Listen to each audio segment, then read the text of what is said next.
제가 수업하면서 학생들한테 이 말을 정말 많이 들어요. 분명히 읽었는데 기억이 잘 안 나요. 공부 시간에 비해 실력이 안 올라요. 이 두 문장이 사실 같은 문제예요. 읽긴 읽었는데 뭘 읽었는지 남지가 않는 거예요. 왜 그럴까요? 뇌과학, 인지과학적으로 생각을 해봤습니다. 국어 지문을 읽을 때 필요한 사고방식이 두 가지가 있어요. 첫 번째는 위아래로 따지는 겁니다. 이건 저것보다 큰 개념이고 저건 이 조건일 때만 성립하고 그러니까 조건, 분류, 호환관계, 수직적으로 쌓는 사고예요. 두 번째는 나란히 비교하는 거. A는 이렇고 B는 저렇고 두 개를 나란히 놓고 대비하는 사고입니다. 조금 어려운 말로 이항 대립이라고 부르기도 하고요. 저는 수평적 사고라고도 부릅니다. 이 두 가지가 동시에 안 되면 읽어도 머리에 안 쌓여요. 왜냐? 정보를 정리하는 기본 방향이기 때문이에요.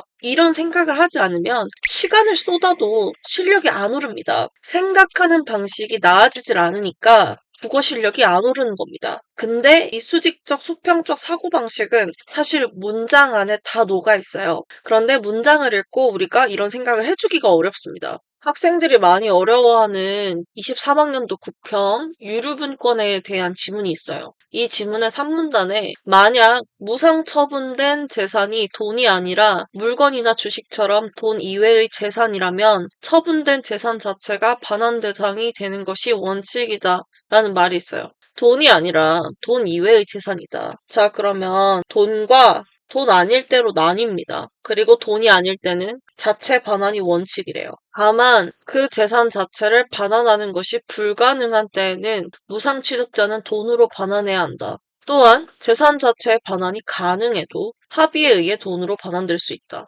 자, 자체를 반환하는 것이 불가능한 때라고 이야기를 하니까 오른쪽 케이스에서 한 번 더 불가능할 때로 갑니다. 그리고 가능할 때가 나오네요. 불가능할 때에는 돈으로 반환하고요. 가능할 때에도 합의를 통해서 돈이 가능하다고 합니다. 자, 어때요? 수평 수직 구조가 다 보이죠? 이 경우에는 돈이 아닐 때, 돈이 아닌 경우에 불가능할 때, 가능할 때로 나뉩니다. 그러니까 첫 번째에서 두 번째로 넘어갈 때 이 두 번째가 첫 번째 경우에서 한 걸음 더 나아가는 방식이기 때문에 이렇게 수직적 구조를 해줬습니다. 이런 경우도 있고요. 19학년도 6평에 LFIA라는 키트 얘기가 나와요. 이 키트의 기본 구조를 이야기하는 이문단이 있고요. 이 이문단에서 직접 방식과 경쟁 방식으로 제작이 된다고 합니다. 자, 그러면 이 키트에서 직접 방식과 경쟁 방식으로 나뉘는 겁니다. 근데 기준을 줍니다. 뭐에 따라 다르냐면 방식에 따라 검사선의 발생 여부가 의미하는 바가 다르다고 해요.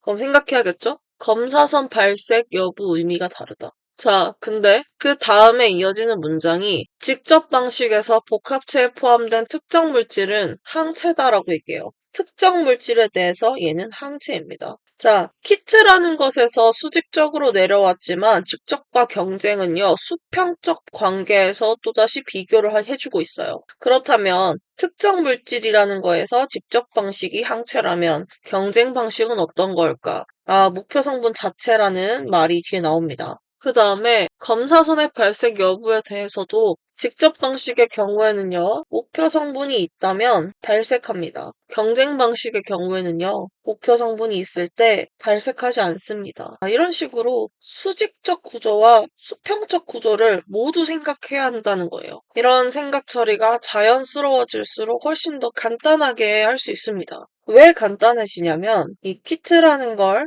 키트 기본 구조에 대해서는 일종의 공통점으로 생각을 하고요. 그 다음 직접과 경쟁 방식에 대해서 특정 물질과 검사선 발색이라는 기준을 두고 직접과 경쟁을 각각 얘기하는 거기 때문에 지금 이 동그라미한 기준을 통해서 기억하니까 훨씬 더 비교해서 기억이 납니다. 우리는 뇌과학적으로 정보를요, 하나하나를 따로따로 하는 게 잘하는 게 아니라 얘를 묶어서 설명할 수 있을 때 훨씬 기억을 잘합니다. 인간의 뇌가 그렇게 생겼어요. 그러니까 문장 하나하나를 처리할 때마다 이런 식으로 정보를 구조화하는 게 우리한테 필요한 거예요. 그리고 이렇게 문장 하나하나를 받으면서 구조에 입힐 수 있다면 훨씬 더 기억을 잘할 수 있겠죠. 저는 구조도를 그리는 연습을 어느 정도는 권장하는 사람입니다. 특히 2등급 이하라면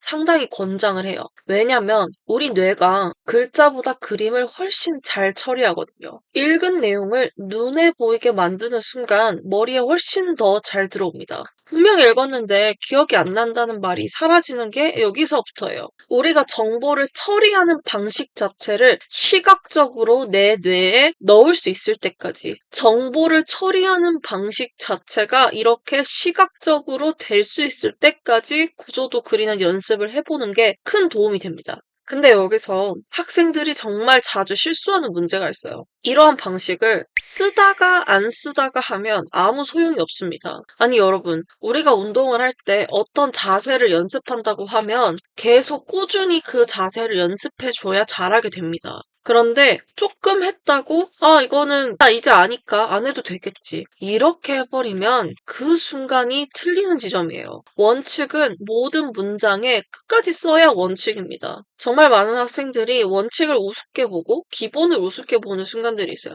그런데 그거는 기본과 원칙을 잘 지키는 사람이 결국 잘합니다. 독해 베이직은 딱 이 세 가지예요. 수직으로 사고하고, 수평으로 사고하고, 그걸 눈에 보이게 만드는 것. 그리고 그 원칙을 끝까지 일관되게 하는 것. 감이 아니라 절차로 읽는 것. 여기서부터 시작입니다. 다음 영상에서는 이 독해 베이직이 어떤 식으로 활용되는지, 문단을 어떻게 정리해야 하는지, 헤드라인 개념부터 시작하겠습니다.